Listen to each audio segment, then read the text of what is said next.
சிரித்து வாழ வேண்டும், பிறர் சிரிக்க வாழ்ந்திடாதே.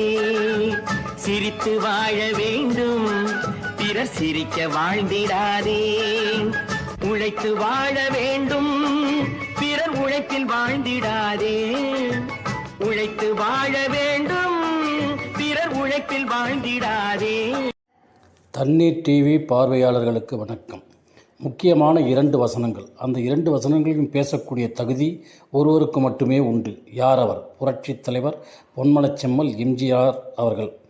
அப்படி என்ன 2 வசனங்களை அவர் பேசியிருக்கின்றார்? அந்த 2 வசனங்கள் அவரை எந்த அளவிற்கு உயர்த்தியிருக்கிறது? மக்கள் கடவுளாக நினைக்கும் அளவிற்கு உயர்த்தியிருக்கிறது. அப்படிப்பட்ட வசனங்களில் முதல் வசனம், என்னை நம்பாமல் கெட்டவர்கள் இருக்கலாம், நம்பி கெட்டவர்கள் ஒருவர் கூட இல்லை என்ற வசனம். இந்த வசனத்தால் அவர் மிகவும் உயர்ந்த மனிதராக போற்றப்பட்டார். காரணம், அவரை நம்பியவர்கள் அனைவருமே சிறப்பாக வாழ்ந்து கொண்டிருக்கிறார். அது மட்டும் இல்லாமல் அவர் சொன்ன அந்த வார்த்தை அவருக்கு மட்டுமே உரித்தானதாக அமைந்தது. அவரால் மட்டுமே அதை பேச முடிந்தது. அவரால் மட்டுமே அதை நிரூபிக்க முடிந்தது. அடுத்தபடியாக அவர் 2வது வசனம் பேசியது, நான் நயமிக்கவர்களாக இருந்தால் மட்டும் போதாது, நாணயம் மிக்கவர்களாக இருக்க வேண்டும் என்று பேசினார். இதை அவர் அரசியல் களத்தில் தனி கட்சி ஆரம்பித்த பிறகுதான் பேசினார். ஏனென்றால் அவருக்கு எதிராக பேச்சாற்றல் மிக்கவர்கள் அதிகமாக இருந்தார்கள்.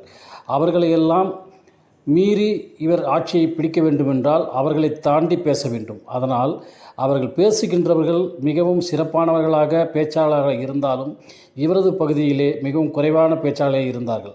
அதனால்தான் அந்த வசனத்தை, அதாவது நான் நயம் மிக்கவர்களாக இருந்தால் மட்டும் போதாது, நாணயம் மிக்கவர்களாக இருந்தால்தான் ஒரு தலைவனாக முடியும், இந்த நாட்டை ஆள முடியும் என்று கூறினார். அந்த 2 வசனங்களும் அவரை தெய்வமாக மாற்றியது.